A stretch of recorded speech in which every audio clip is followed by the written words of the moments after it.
onye Igbo ọbụla na-asọpọtụ Verydarkblackman n'ishu ya na Blord, onye Igbo afọ amachala ife, and onye Igbo afọ abụrụ onye na-ekwu eziokwu, onye Igbo afọ achọrọ igwe onwe eziokwu.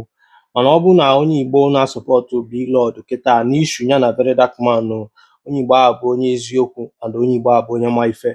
Ihe a bụ ife one of our brother bụ waja eziokwu bụ ndụ bụ onye aka ya dọcha n'ụmụ dị ọka kwuru na video o mee concerning Blord and Verydarkblackman.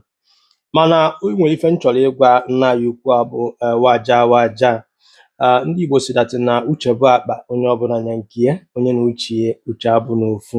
No man is an island.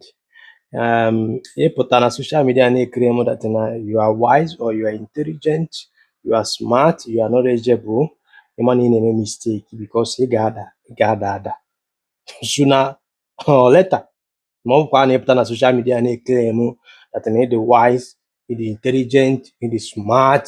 Do you understand me?